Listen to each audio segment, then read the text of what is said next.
Okay, sometimes you're going to be asked questions such as this, where you're given a density in units of grams per cubic centimeter, and we might be asked how to convert that into something like pounds per cubic inches, and then figure out how many cubic inches or what the volume is of a sample in that particular unit. We'd be given the unit conversions, or maybe your professor wants you to memorize these. I'm going to say that these are available to you somewhere, and you could look them up. So we can start this question by answering the three parts: where are we starting, where are we going, and how do we get there? First off, let's do the where are we going. We need to see what value we're trying to figure out, what the units are. And we see here that we want our answer in pounds per cubic inches. So let's go ahead and make sure we've got that written down over here. So I'm going to put in pounds per cubic inches on the far right hand side of my piece of paper. So I know those are units. That's my goal. And we see where we're starting is this unit that we're provided, 4.51 grams per centimeter cubed. So let's go ahead and start with that. 4.51 grams per centimeter cubed. So we see that we need to convert our grams into pounds, and we need to convert our centimeters cubed into inches. Let's do the easy one first. First thing we want to do is get rid of grams. So we're going to put grams in the denominator, and we can convert that directly to pounds using our unit conversion right up here. Notice how the 1 is next to the pound, so I'm going to put that right there. The 453.59. 453.59 goes right there, and our units are going to cancel out. If I crunch this number, I get a number that has units of pounds per cubic centimeters. That is not the answer that I want, so I'm not going to bother plugging that into my calculator. What's the point of calculating something that I don't want? So let's keep on going. The next part is to convert this centimeters cubed into inches cubed. But notice I don't have that conversion factor. I have a conversion factor here of inches into centimeters. So what that means, before I can actually use that, I need to make sure that these numbers get cubed because the units are cubed.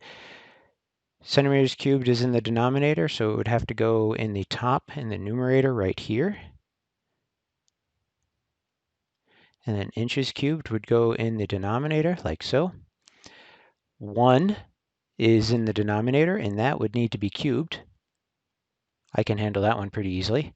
2.54 though is in the numerator, and that would also need to be cubed. I can't do that one in my head. I'm going to need my calculator. When I take a look at the units that I've got right now, centimeters cubed gets canceled out because one's in the denominator and one's in the numerator. And notice what I'm left with. I'm left with pounds. I'm left with cubic inches.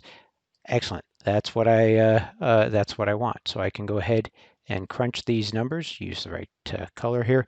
And if I crunch those numbers, I'm going to get 0.1629 pounds per inches cubed. I've got 3 sig figs right here. I had a whole bunch of sig figs in my given numbers, so I really should only report this number here to 3 sig figs. So if this is where I was stopping, I would report or box off 0.163 pounds per inches cubed. Let's box that one off. However, part B says that I want to know what the volume is of 3 pounds of that titanium. So I'm going to hold on to that extra unit there just to avoid any sort of round off errors. Again, I'm starting, I need to know where I'm starting, where I'm going, and how I'm going to get there. Let's start with where I'm going.